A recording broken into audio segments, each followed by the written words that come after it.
All right, so here we go in transformations with dilations. All right, I'm going to share I'm going to present so that you can see the big screen as we go through. So dilations. So dilations mean we're going to increase or decrease the size of a shape, and we're going to do it by means of scale factor. So the scale factor is a ratio of the corresponding figure sides. But what it really means, it's how much bigger this thing is going to get or how much smaller it's going to get. And it can be a whole number or a fraction. If the scale factor is bigger than 1, that means the shape is going to get bigger. If the scale factor is less than 1, well, it's never going to be less than 0. So scale factors are not going to be negative. So they're going to be between 0 and 1, and they're going to be fractions. They might be decimals. So like if it's 1/2, we might see 0.5. But generally speaking, we write scale factors between 0 and 1 as fractions. Now, we apply our scale factor by multiplying. So look at this picture here. We have this red shape. That's our pre-image. We applied a scale factor of 2, and the thing grew. It's pretty great. Now, you see these lines that all go back to the origin? That's because when we dilate a figure in Math 8, we always do it from the origin. Later on, you're going to dilate from points that are not the origin, but y'all, that's just hard mess. Be glad we're not doing that this year. Now, dilations are similar figures. This means that while they're different sizes, all the angle measures, like this angle here, is equal, not similar, equal to this angle here. And this angle here on the top is equal to this one. And this angle is equal to this one. But notice they obviously don't have the same side lengths, and that's what we're changing. And it's very important, and I didn't type it in here, and I wish I had. It's important to remember that the similar figures, the length of their sides are proportional, and they're proportional within the concept of, or the constructs of the scale factor. Now, the letter we use for scale factor is K. K is the letter for scale factor. Just remember that.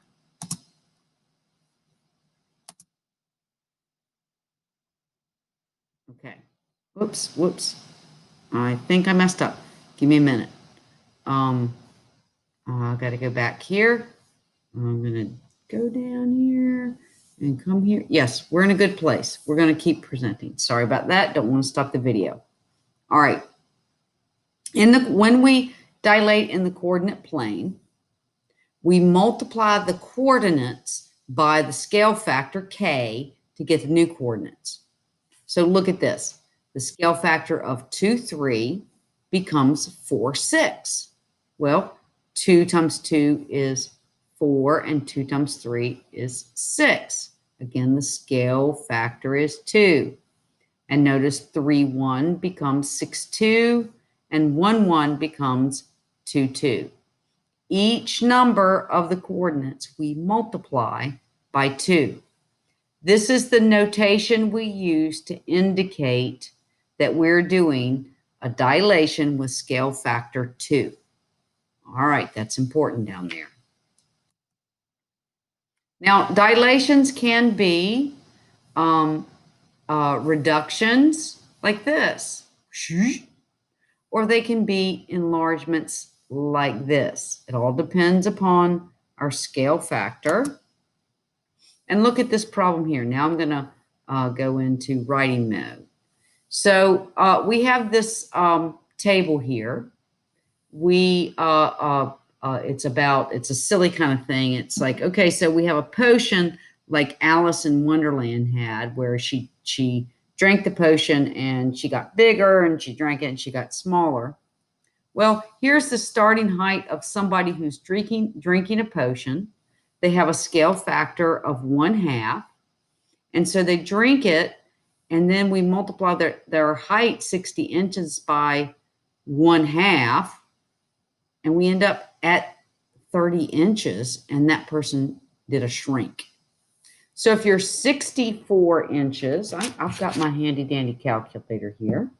So if you're 64 inches, and we're going to apply a scale factor of 3, that's 64 times 3. Well, I have my handy dandy calculator, and that means this person's going to be 192 inches. Was that a shrink or a grow? Well, shoot, it was a grow. 56 inches, and the scale factor is 1/8. Okay, so I'm going to multiply 56 inches by 1/8.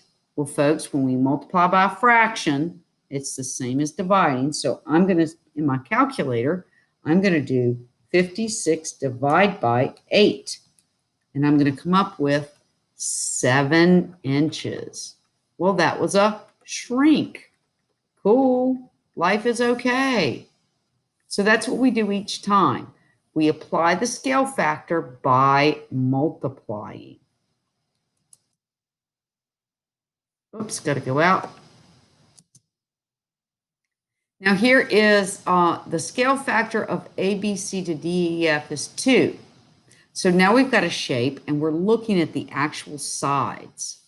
And notice that this side 8, when I applied the scale factor, went to 16.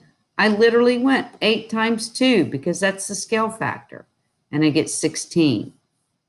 6 times 2 gives me 12, and 9 times 2 gives me 18. But let's look at, let me come out of here and come back in. All right, so look at this one. Can you tell me what the scale factor is? If I start at 5 and I go to 10, what is the scale factor? Well, duh, K is equal to 2. But wait a minute. What if I started at 10 and I went to 5? Well, what's the scale factor then? What would I multiply 10 by to get 5? Well, you'd multiply it by 1/2. So you should be able, in times like these, to look at a figure and tell what the scale factor is. So now let's look at this problem.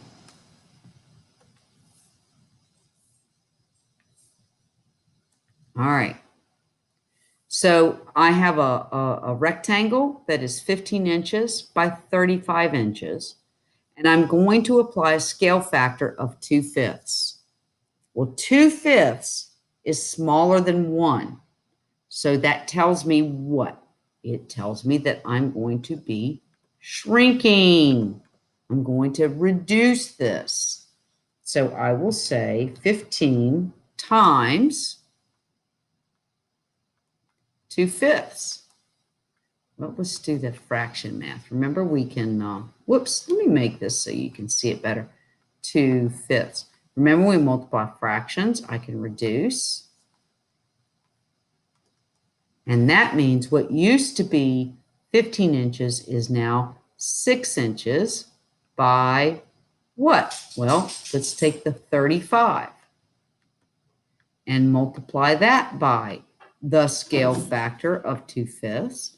Again, fortunately, an easy example. I'm going to reduce here. 7 times 2 is 14. So that means this side is going to reduce to 14. My new dimensions are 6 by 14. And you would do the same thing here. 10 inches is multiplied by 3.5. 22 inches is multiplied by 3.5. And that's how you get there. Now, how do you find a scale factor if you don't know it? but you do know you do have the pre-image and the image. Well, you use this formula here. You take the measurement from the new shape or the image and you divide it by the original or the pre-image. So if we decide that this is the pre-image and this is the image, this is the new, this is the original. So let's just pick a side, any side. I want to pick this side. So I take my new, which is 15, and I divide it by my original, which is 12. Well, let's see. I'm going to put that in my calculator. 15 divided by 12. Whoops, forgot to clear it. 15 divided by 12. That ends up to be, if I did decimals, and I don't usually, 1.25. But let's keep it a fraction. 3 will go into each of these evenly, so I end up with 5 over 4. So the scale factor is 5 over 4. We could even write it as 1.25. It's all good. What is the scale factor?